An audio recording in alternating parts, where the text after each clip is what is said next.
Hi friends, మనం last వీడియోలో కొన్ని ప్రాబ్లమ్స్ చూసాం అండ్ ఈ వీడియోలో ఇంకొన్ని చూద్దాం. Okay, so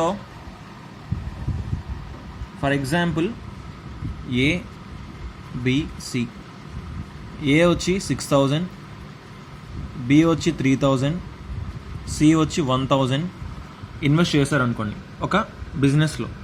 ABC, A 6000, B 3000 and C 1000 rupees invest చేస్తే వాళ్ళ ప్రాఫిట్స్ రేషియో ఎలా ఉంటుంది? 6:3:1. సో డైరెక్ట్గా ఇన్వెస్ట్మెంట్ రేషియోనే ప్రాఫిట్ రేషియో అవుతుంది. ఓకే, ఇది ఆల్రెడీ నేను లాస్ట్ వీడియోలో చెప్పాను. ఒకవేళ చూడకపోతే మాత్రం ఖచ్చితంగా చూడండి. ఓకే, అండ్ సో ఇప్పుడు ఇంకో ప్రాబ్లం చూద్దాం. For example A first 4000 invest చేశాడు, బి 3000 ఇన్వెస్ట్ చేశారు అనుకోండి, సి 2000 ఇన్వెస్ట్ చేశాడు. ఓకే, 4 months తర్వాత ఏ ఇంకొక 3000 ఎక్స్ట్రా ఇన్వెస్ట్ చేశాడు. 6 months తర్వాత బి ఇంకొక 2000 ఎక్స్ట్రా ఇన్వెస్ట్ చేశాడు. సి అసలు ఆ 2000తోనే ఉన్నాడు అనుకోండి. సో ఇప్పుడు వాళ్ళ ప్రాఫిట్ రేషియోస్ ఎలా ఉంటాయి? ఇలాంటి క్వశ్చన్స్ కూడా వస్తాయి మనకి. సో ఇలాంటప్పుడు ఏం చేయాలంటే, ఏ ఫస్ట్ 4 months 4000 ఇన్వెస్ట్ చేశాడు, 4 months తర్వాత ఏం చేశాడు, ఇంకొక 3000 ఎక్స్ట్రా ఇన్వెస్ట్ చేశాడు. బి ఏం చేశాడు, 3000 ఇన్వెస్ట్ చేశాడు. 6 months తర్వాత ఇంకొక ఎక్స్ట్రా 2000 ఇన్వెస్ట్ చేశాడు. సో ఇలాంటి టైంలో ఫస్ట్ ఎప్పుడు కూడా మనం క్లియర్గా ఈ మంత్స్ మాత్రం క్లియర్గా అబ్జర్వ్ చేయాలి. ఓకే, సో అంటే ఈ సి వచ్చి టోటల్ 12 monthsకి 2000నే ఇన్వెస్ట్ చేసినట్టు. సో 1 year, ఆఫ్టర్ 1 year వాళ్ళ ప్రాఫిట్ రేషియో ఏంటి అని అడగచ్చు క్వశ్చన్లో. ఓకే, సో అలాంటప్పుడు ఏం చేయాలంటే, ఫస్ట్ ఏ తీసుకోండి. 4000 ఎన్ని మంత్స్కి ఇన్వెస్ట్ చేశాడు ఇంటూ 4 monthsకి 4000 ఇన్వెస్ట్ చేశాడు. తర్వాత ఏం చేశాడంటే యాడ్ చేశాడు. ఎంత యాడ్ చేశాడు? 3000 యాడ్ చేశాడు. ఎన్ని మంత్స్కి? రిమైనింగ్ 8 monthsకి. 1 yearలో మొత్తం 12 months ఉంటాయి కాబట్టి 4 months 4000 ఇన్వెస్ట్ చేశాడు. అండ్ రిమైనింగ్ 8 monthsకి 4000 + 3000 టోటల్ 7000 మిగతా 8 monthsకి ఇన్వెస్ట్ చేశాడు. సో ఈజ్2. సో ఫస్ట్ బి 3000 ఎన్ని మంత్స్కి ఇన్వెస్ట్ చేశాడు? ఇంటూ 6 monthsకి 3000 ఇన్వెస్ట్ చేసి నెక్స్ట్ ఏం చేశాడు, ఇంకో 2000 యాడ్ చేశాడు. అంటే 3000 + 2000 టోటల్ 5000 అయింది. ఆ 5000 రిమైనింగ్ 6 monthsకి. సి వచ్చి 2000 టోటల్ 12 monthsకి. ఓకే, సో క్లియర్గా ఇక్కడ కన్ఫ్యూజ్ అవ్వద్దు.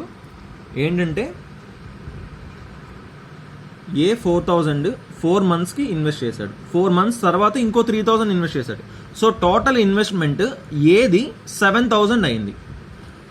ఫస్ట్ 4 months 4000 అయి ఉంది, కానీ నెక్స్ట్ 4 months తర్వాత నుంచి మిగతా 8 months ఏ ఇన్వెస్ట్మెంట్ 7000 అయింది. సో 7000 × 8 చేయాలి.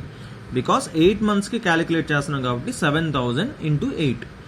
అలాగే బి 3000ని ఫస్ట్ 6 monthsకి ఇన్వెస్ట్ చేశాడు. నెక్స్ట్ 6 monthsకి 3000 + 2000 టోటల్ ఇన్వెస్ట్మెంట్ 5000 అయింది. సో 5000 × 6 చేసాం. సో సి ఇన్వెస్ట్మెంట్ 2000 కాబట్టి టోటల్ 12 monthsకి 2000 ఉంది కాబట్టి 2000 × 12. సో ఇప్పుడు వాళ్ళ ప్రాఫిట్ రేషియోస్ ఎలా ఉంటాయో చూద్దాం. Okay, so 4 × 4 16, 8 × 7 56, 56 + 16 72,000, 6 3s 18, 6 5s 30, 48,000 is two 2 12s 24,000. So 3 zeros. Okay, so 24తో క్యాన్సిల్ అవుతున్నాయి. 24 1s, 24 2s, 24 3s. So 3:2, 2:1. So వాళ్ళ ప్రాఫిట్ రేషియోస్ ఎంత అవుతుందంటే 3:2:1. సో క్వశ్చన్ కొన్నిసార్లు ఇలా కూడా అవ్వచ్చు. ఎలా అంటే వాళ్ళ ప్రాఫిట్, ఫర్ ఎగ్జాంపుల్ వాళ్ళ ప్రాఫిట్ 6000 అయితే ఏబిసి ముగ్గురికి కలిపి ఈ క్వశ్చన్లోనే ఇలా ఇన్వెస్ట్ చేసినప్పుడు వాళ్ళ ప్రాఫిట్ టోటల్ ప్రాఫిట్ 6,000 అయితే ఏ ప్రాఫిట్ ఎంత, బి ప్రాఫిట్ ఎంత అండ్ సి ప్రాఫిట్ ఎంత అని క్వశ్చన్ అడగచ్చు. సో మనకి టోటల్ ప్రాఫిట్ రేషియో ఏమొచ్చిందంటే 3:2:1 వచ్చింది. So 3 + 2 + 1 total 6. సో దీన్ని డివైడెడ్ బై 6 చేయాలి. బికాస్ 6 పార్ట్స్ వేస్తే అందులో 3 పార్ట్స్ ఏవి, 2 పార్ట్స్ బీవి అండ్ 1 పార్ట్ సివి. సో బై 6 చేస్తే మనకి 1000 వచ్చింది. సో ఏ ఎంత 3000, A profit 3000, B profit 2000, C profit 1000. So this will be the answer. Okay, so కొంచెం బాగా ప్రాక్టీస్ చేయండి. ఈ మంత్స్లో కన్ఫ్యూజ్ అవ్వద్దు. బాగా ప్రాక్టీస్ చేస్తే కంపల్సరీగా క్లియర్గా మీరు ఇది మాత్రం క్లియర్గా అబ్జర్వ్ చేయాలి. ఎప్పుడు కూడా 4,000 4 months తర్వాత 3,000 యాడ్ చేశారు కాబట్టి first 4 months 4,000, next 8 months. Why? Because after 1 year ఎంతో అడుగుతున్నాడు కాబట్టి మనం 12 months క్యాలిక్యులేట్ చేస్తున్నాం. వాళ్ళు ఒకవేళ స్పెసిఫై చేస్తే కరెక్ట్గా దానికే ప్రాబ్లం చేయాలి. Okay, thanks for watching. తప్పకుండా మీరు ఈ వీడియోని లైక్ చేయండి అండ్ మీకు ఎనీ డౌట్ ఉంటే కింద కామెంట్ చేయండి and please subscribe to my channel. Please encourage me. Thanks for watching and by.